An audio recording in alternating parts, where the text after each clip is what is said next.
What's up, everyone? Happy Wednesday for those of you who are coming on live. And we're doing this a day early today because tomorrow in the United States is the great 4th of July. So excited to dive into this. Today, we're actually going to talk about just retail franchises in general versus service based franchises and what are the pros and cons between the two. I'm going to share my screen. I have this really great presentation I'm going to walk you through. I'm going to show you a lot of numbers, a lot of good numbers. This is going to be a really a deep dive. So for those of you who like to dig into the numbers and see the opportunity, we're going to go over that today.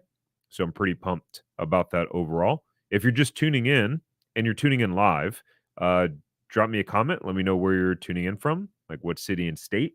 If you're watching the replay, let me know that you are watching the replay. Sweet. So let me go ahead and share my screen. Hey, Autumn. Good to see you as usual from Atlanta.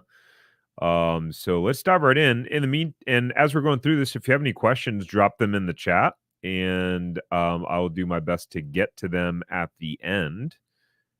So we got a lot to go through.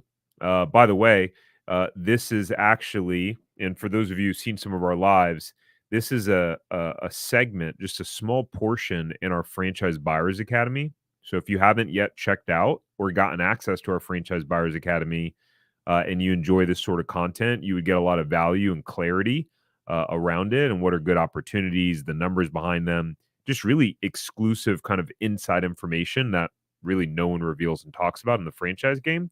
So you can do that at franchiseempire.com/FBA. That said, let's dive in. All right. So what we are going to cover, we are going to cover what types of different types of franchises and what they cost.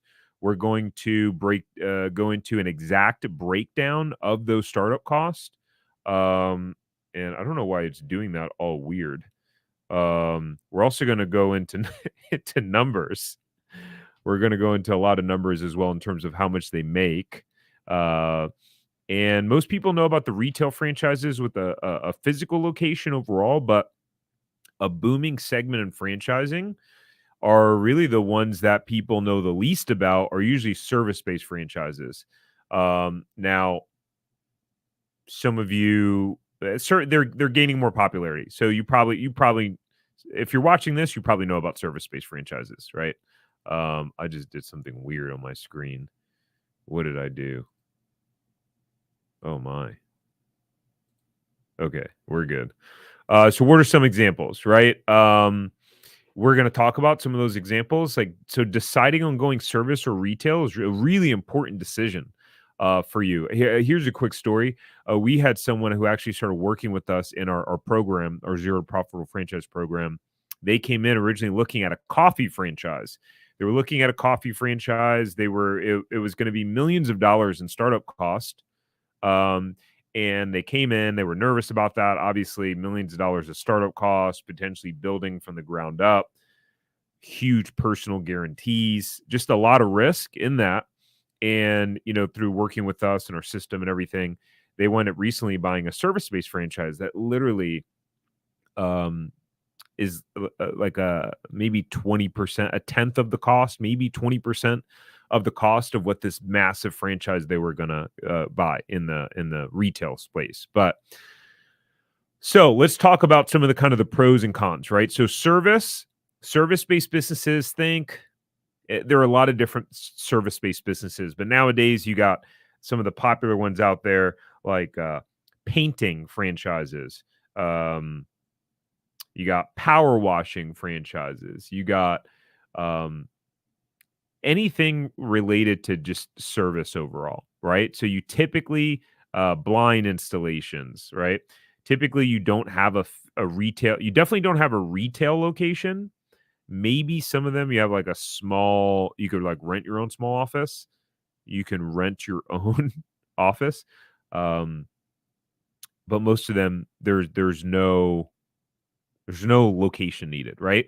So service-based franchises, way faster get open time and being able to start out in your business.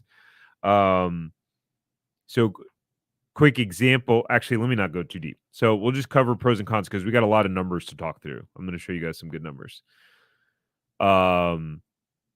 They're generally much lower cost to get started. So actually have something our 5 low cost franchises that make $1 million or more. If you're watching this, you've probably seen and accessed it, but if you haven't, you can go to you can get it for free. I created a 17-page PDF of just an example of 5 service-based franchises where their startup costs are all 200 grand and less, or just around 200 grand. I think there's one where the top end of the range is a little bit higher, but 200 grand or less, and they all show franchisees making $1 million or more, which is pretty cool. So you can get that at franchiseempire.com/low cost if you want to grab the 17-page PDF breakdown for free. Service. So you're buying a territory with specific zip codes or populations. That's generally the way that it works, right? So you're buying a territory. It's generally a protected territory. People often buy between like 1 and 3 territories with a service-based brand, potentially higher profits. This is not any sort of income claim, but generally speaking, you don't have high fixed costs like rent, right? Where that adds up a good bit. Like our rent at our juice and smoothie franchises, they were about $5,000 a month. That's a good amount of money just in rent, right? Where in a service-based franchise, you don't have that fixed cost.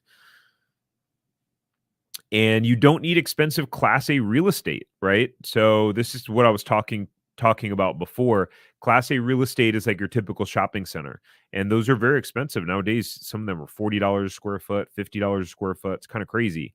And so you may not need an office at all.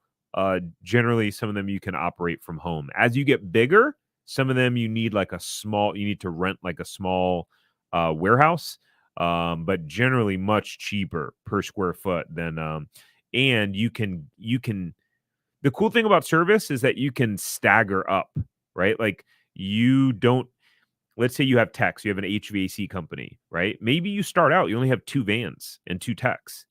And as you grow and as revenue grows, maybe you grow to 10 vans and 10 techs, but you can at least ease into it. Whereas a retail-based franchise, you got to go balls to the wall from the beginning in terms of the startup cost. So again, retail, you got a physical location, generally with some anchor tenants like grocery stores, Starbucks, big name brands, right? Like across the street, you got UPS, you got Publix, which is popular here in Florida. You got Chipotle. There's a crumble cookie there. Generally, it's going to take a longer time to get open. Most people don't realize this. You buy a retail-based franchise, right, where you have to open up a physical location. It generally speaking, it'll take you about a year to get open. So once you sign your franchise agreement, it'll take you typically a year to open. So we have some folks where they're like, I'm looking to make a move right away, and maybe they were looking at a retail-based franchise. And they're like, "Hey, I want to be in my business, starting my business like 2-3 months from now." Retail's not going to work in that instance. When we signed our first lease, the shopping center wasn't even built. So it was just a dirt lot when we signed our lease. And it took us 2.5 years to get open from when we signed our franchise agreement. 2.5 years. That's an abnormal case. But pretty crazy, right? Welcome to everyone else coming on. Hello. Drop me a hello in the chat. What city and state you're tuning in from? Would love it. For those of you just tuning in, this is a whole series. This whole presentation is a small portion out of our Franchise Buyers Academy, which is a very kind of introductory but real deep dive into numbers and exclusive information and access into franchises, how much money they make, etc. So this is just like one small portion from there, by the way. But you guys are getting it live in there. It's a recording of me doing this. Yeah, so it'll take about a year to get open. I could go into a lot more detail why that's the case, but you'll also sign a 5 to 10 year lease, right? So you'll sign a 5 to 10 year lease. We signed a 10 with multiple options to renew. because we wanted to have the opportunity to be there for a long time. But there's a lot of risk in signing a 10-year lease, especially for something that's, 5, 6, 10 grand a month.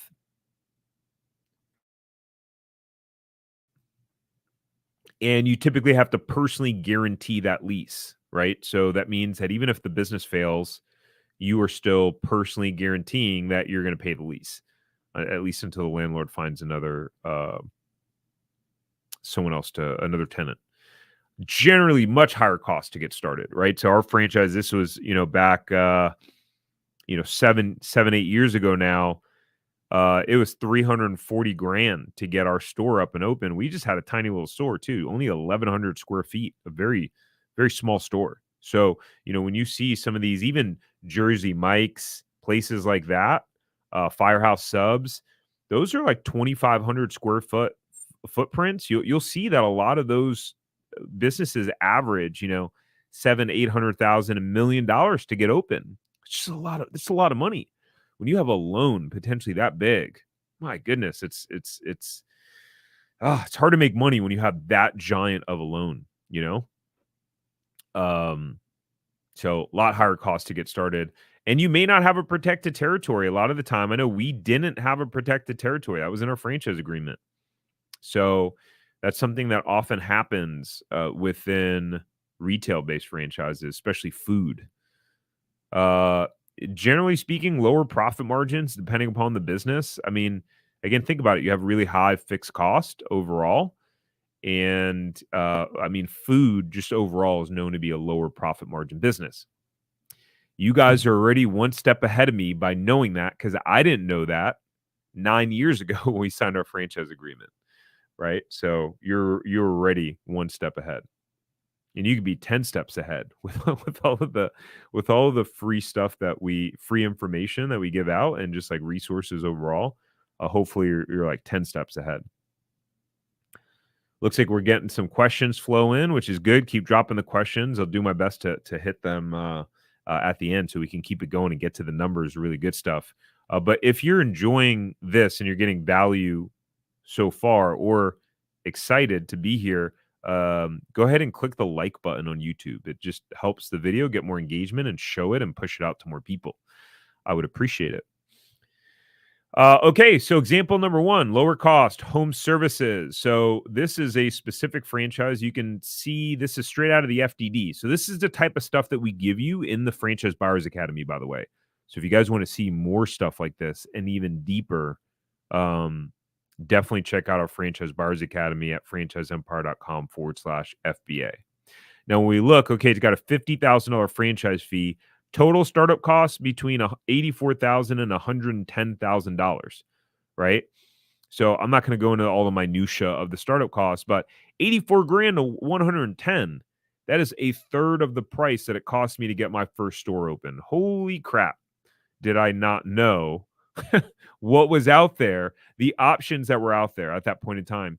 We had someone recently come in and join our ZTPF, Zero Profitable Franchise System, where we help franchise buyers find, vet, and then launch their franchise. And he came in and he said in his onboarding survey to us, he said, well, one of my biggest fears is the startup costs and not being able to get funded and have the money. But that was because he was thinking about some of these higher cost retail-based franchises. And turns out when our team kind of walked him through the numbers of what some of these service-based concepts that have great track record and numbers, he was like, oh wow, that's amazing. No longer like a fear or concern of his. So you'll see here that 84 to 110 grand in startup costs. And when looking at their FDD, they have $278,000 in average sales.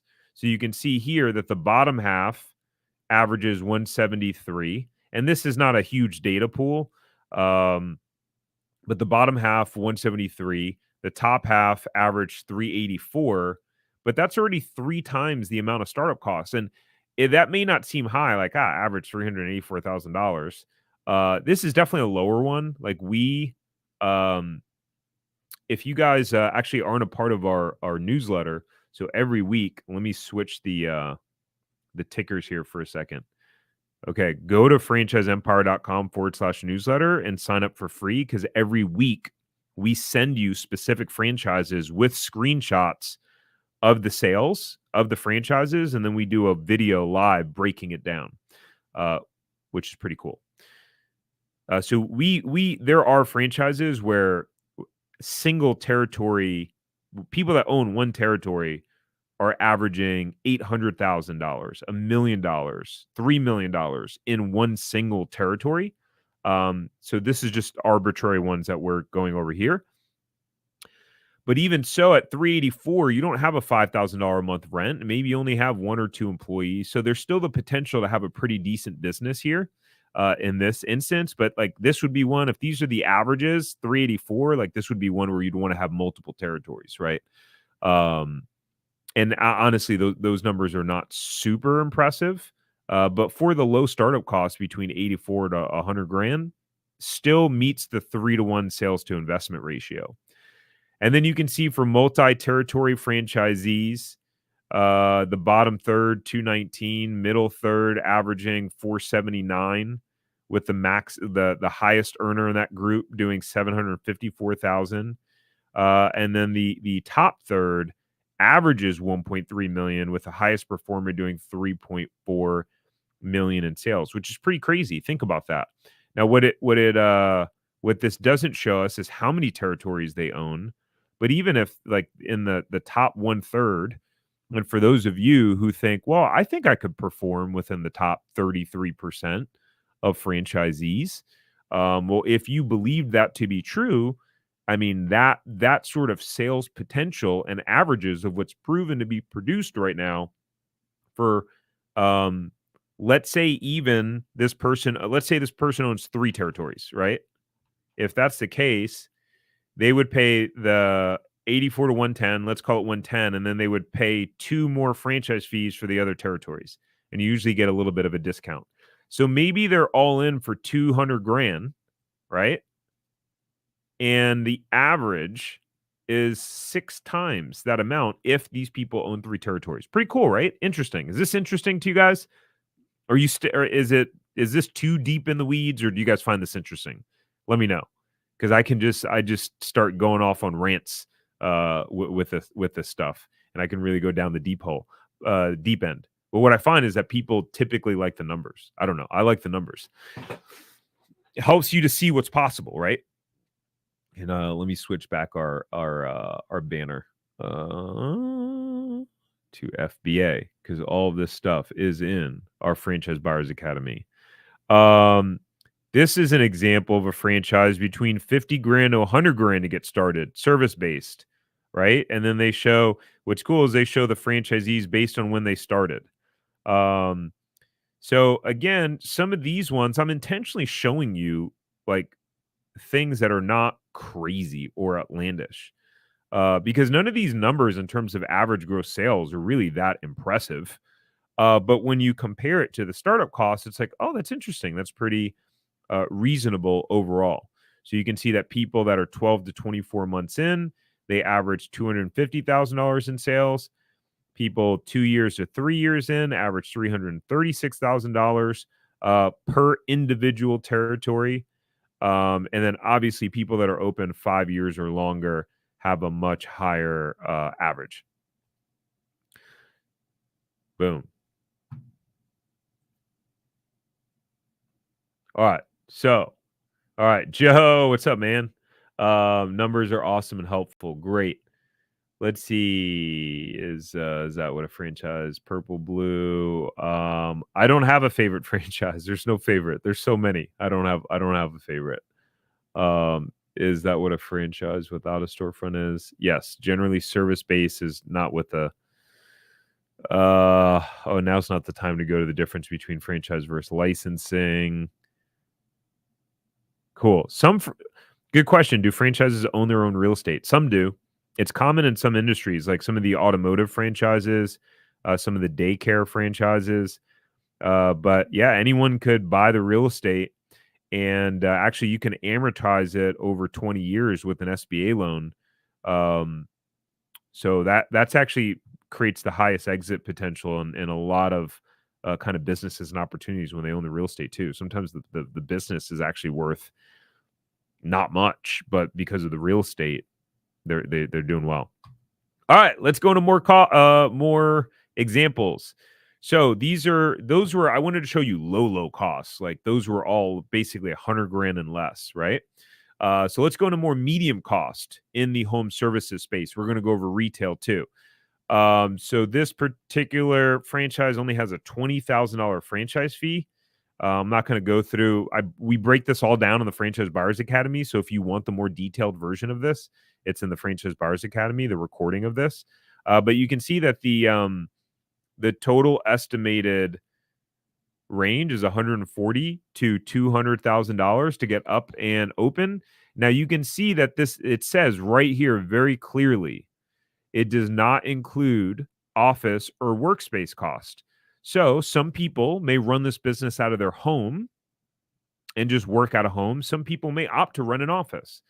Like my wife and I, we have an office suite. We rent an office, right? It's like somewhere around $3,000 a month to rent this 1,100 square foot office. And people on our team work from home. They don't have an office. We could save $36,000 a year. But I like having an office, and I got the recording studio, so on and so forth. You get the point. So depending upon how you run your business, you can opt to have an office or not. Let's dive into some numbers. So in this business, the average, these are some older screenshots, but in 2022, let's look here. Man, I wish I had a highlighter on. I can't believe StreamYard does not have like a highlighter or a pen where I could like draw. Oh, you know what though? I'm in Google Sheets right now. Does Google Sheets have one? Let's see. Does anyone know? Does Google Sheets have? I don't know. Let's just keep rocking and rolling. I need to figure that out for next time. But if you look at the top left, average sales for one territory owner is $900,000. Guys, this business is between $140,000 to $200,000 to get open. And single territory owners, they just own one. What's going on right now? They just own one. So can you see my mouse moving here? One owns $905,000 on average. If you own two territories, they average $1.4 million. So there's a little bit of lost efficiency here, as you can see, because then they're only averaging $700,000 per, right? But still, okay, cool. There's probably cost efficiencies too. And then average sales if people own 3 or more territories, 2.9 million, $3 million. Wow, that's incredible. So this is again a service-based franchise. So the startup costs, the higher end is 200 grand, with one territory owners doing 900 grand in sales. That is that is what, a 4.5 sales to investment ratio. That's pretty impressive, right?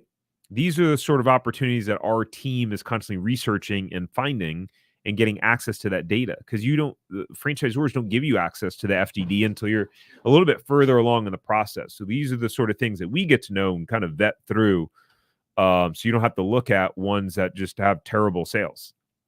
And sometimes we have to have that conversation with people. They find a franchise and it's like, dude, there's no way anyone here is making any money.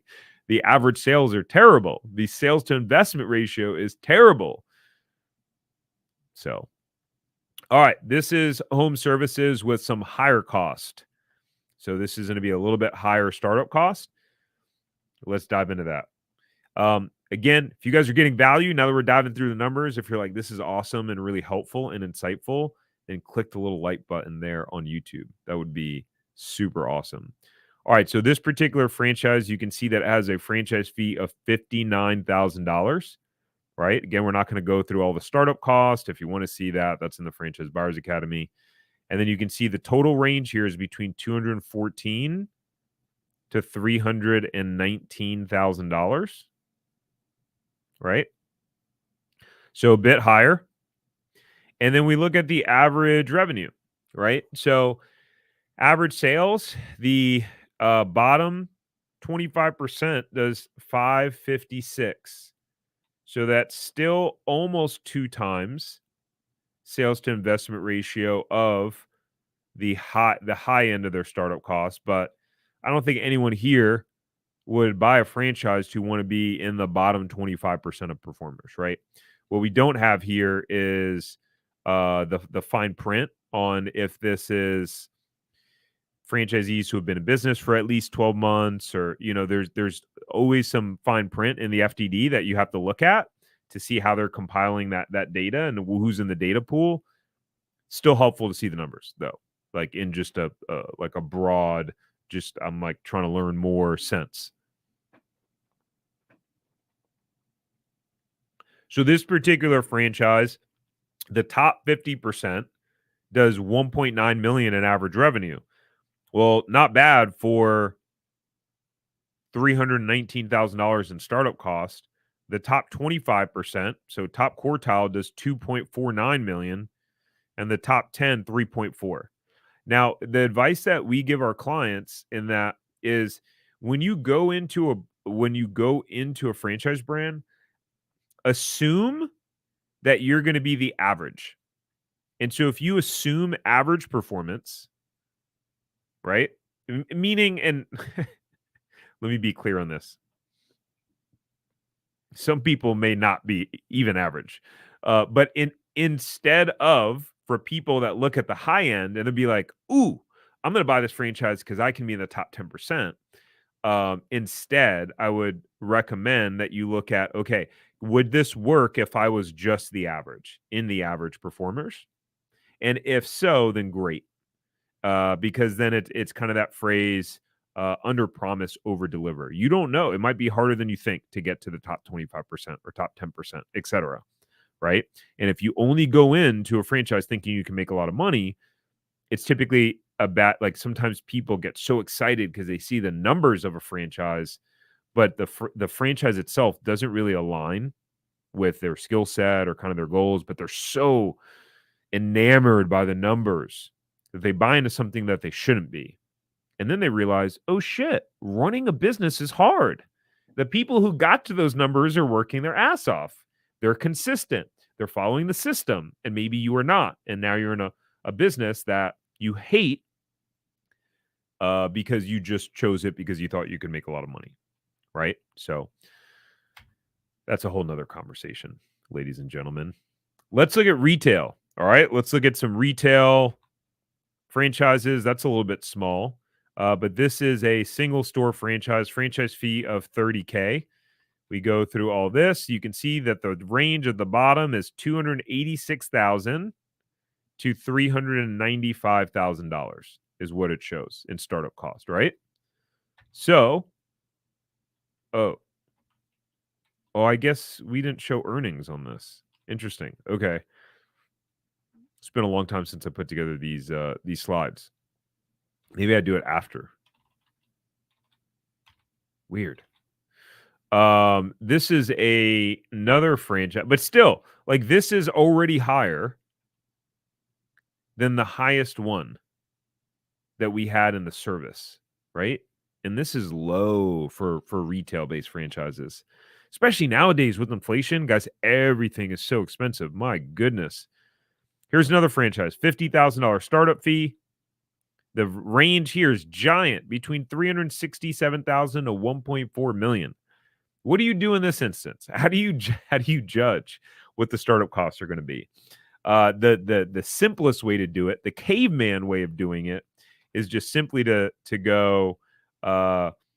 You add it up and divide by 2. So add the low and just pull the middle number. So 367 plus 1.404.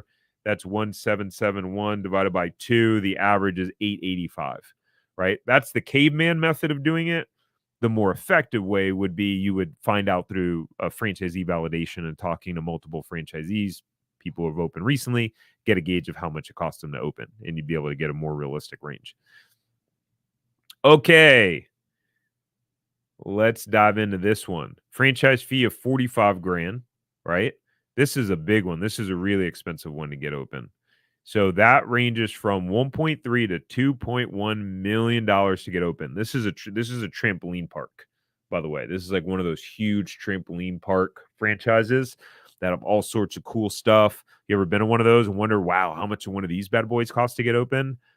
Well, between 1.3 and $2.1 million to get open is how much they cost. So guys, like rent in something like this, a place like this, I mean, these sort of places, you're renting out a giant place like that, like you could easily be spending 20 grand a month in rent, if not more, for some of these places. Pretty wild. What's going on? Oh, that's it. Wow. Okay. That's it. That's it. That's it. That's all that we put together today. So we didn't break down any of the actual earnings of some of the retail franchises. Let me know in the comments if you want me to do that on a different one, and I can add to it, and I'll do part 2 of this because I feel like we're left on a little bit of a cliffhanger. And I think there actually is a part 2 in Franchise Buyers Academy. Anyways, so hopefully my intention was just to show you the difference between a retail and service-based franchise. What are the pros and cons? What are some examples of some of the numbers of startup costs and what they're making so that you can get a better idea of what's out there for you, what's a good fit. If you want to go even deeper than this and be able to get more insight into information, profit margins, more sales, we have all of that inside of our Franchise Buyers Academy. And so you can go to franchiseempire.com/FBA to access it. And you'll see, well, that's not it.